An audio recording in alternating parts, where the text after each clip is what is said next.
तुमरुका जी ने कहा, रावण दशानन 10 ग्रीवा, सुनो।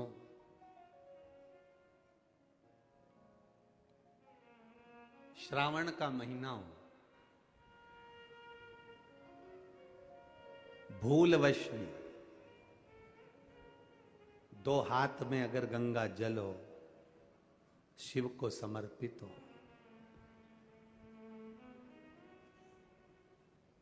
शंकर के सुगंध विष की जो गंध अंदर गई है वो समाप्त होती है। जैसे जैसे वो गंध समाप्त होती है वैसे वैसे जल चढ़ाने वाला जीवन में निहाल होता चले जाता है, उसके जीवन में वैभव और सत्ता बढ़ती चली जाती है। वैभव और सत्ता।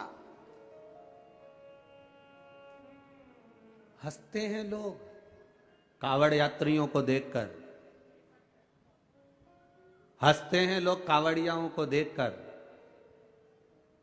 लोग हंसी कर करके अपने अपने फेसबुक आईडी पर, अपने अपने यूट्यूब पर, अपने अपने मोबाइल पर, इंस्टाग्राम पर ये कावड़ियों को देखकर हंसकर इनका वीडियो बना बना कर डालते हैं कि ये पढ़े लिखे नहीं हैं, ये नहीं है, ये वो नहीं है।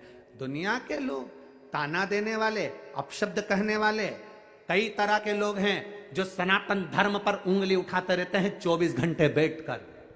कई लोग ऐसे हैं जो सनातन धर्म पर केवल आक्षेप लगाते रहते हैं 24 घंटा। उनके पास कोई काम नहीं रहता। क्या होता है कांवड़ चलाने से? इससे तो घर में बैठे रहो, थोड़ा सा पढ़ाई कर लेना चाहिए, स्कूल का बैग उठा लेना चाहिए। कहाँ कांवड़ उठा उठा कर जा रहे हो? कौन ने कहा तुमको कावड़ उठाने के लिए? ये दुनिया के लोग हैं जो ताना दिए बिगर नहीं रह सकते। उनको जवाब है तुमरुका जी का, उनको जवाब है देवर्षि नारद का, उनको जवाब है लंकाधिपति रावण का।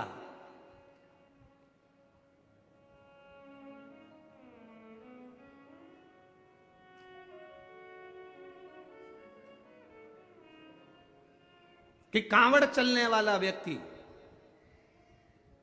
हाथ में जल का पात्र लेकर चलने वाला, कंधे पर रखकर कांवड़ लेकर जाने वाला, जितने कदम चलकर जाता है उतनी जिंदगी की उन्नति की सीढ़ियों पर चढ़ जाता है। उसे पीछे पलट कर नहीं देखना पड़ता। यह रावण की कथा कह रही है, यह आनंद रामायण कह रही है, यह भगवत भजन कह रहा है।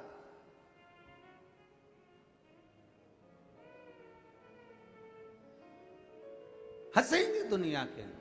ये आप कथा में आए हो ना, तिल्दा नेवरा में पहुंचे हो तो लोग हंसेंगे। अभी रायपुर में सुन ली तुमने, भिलाई में सुन ली तुमने, और कहाँ सुन ली थी रे?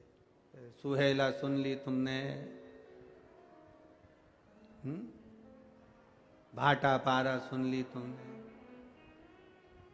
इतनी सारी सुनने के बाद आखिर छत्तीसगढ़ वालों को हो क्या गया? इनको कौन सा बुखार लग गया? ये फिर इतने आ गए।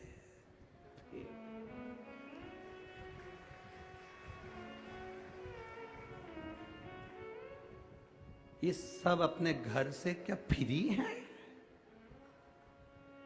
लोगों को बड़ी चिंता, बड़ा टेंशन रहता है। क्या ये हो क्या रहा है आखिर समझ में नहीं आता। अब ये घनश्याम जी अग्रवाल जी ने ग्राउंड भी बड़ा करा, ऐसा नहीं है, इन्हें भी सोच समझ के कि तुम आओगे हो। पर जितनी भी सोच, जहाँ जहाँ कथा बाबा की होती है और भोलेनाथ जी की जो कथा होती है, लोग अच्छे से अच्छा करना चाहते हैं, बड़े से बड़ा पंडाल लगाते हैं, बड़े से बड़ा ग्राउंड ढूंढते हैं। पर उनको बताएं कि क्या बताएं? वो कहते हैं गुरुजी हमने तो सबसे बड़ा ग्राउंड करा था, अब हम क्या कर सकते हैं? हमने कहा तुम कुछ नहीं करते, बाबा का काम ही ऐसा है। जैसे एक मुट्ठी चावल कुकर में रख दो बनने के लिए, वो पूरा कुकर भर देते हैं। उसी तरह ये शिव पुराण भी ऐसी है, इसके लिए जितनी जगह ढूंढो ये चावल की तरह फैल जाती है। ये है ही ऐसे। उसके भक्त, उसके भजन करने वाले, उसके स्मरण करने वाले, उसका कीर्तन करने वाले, उसका मंत्र जाप करने वाले और उसके सहारे जीने वाले, वो साधारण नहीं हो सकते। लंकाधिपति रावण ने कहा कि मेरे प्रभु के ये विष की जो गंध उनके शरीर में चली गई, वो गंध कैसे समाप्त हो, वो कैसे उनके अंदर वो समाप्ति का हो।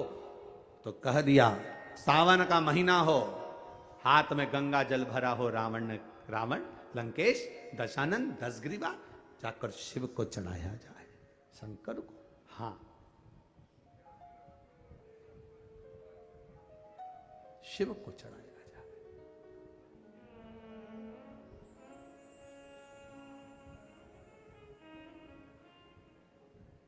कावड़ का एक नियम रहा है, आप लोगों के स्मरण में होगा।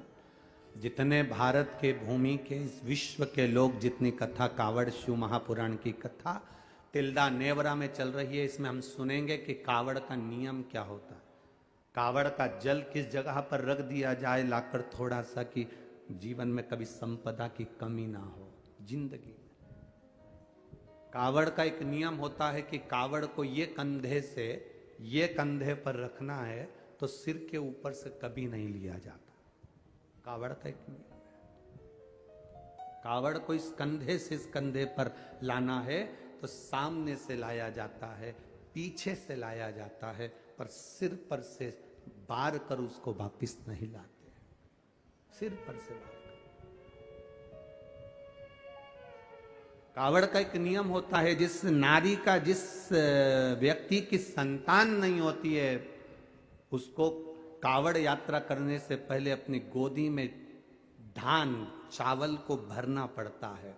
गोदी में उसको जब तक महादेव के दरवाजे तक नहीं चली जाती, जब तक उसकी गोदी में वो धान चलते चलते उसकी झोली में वो हिलता रहता है।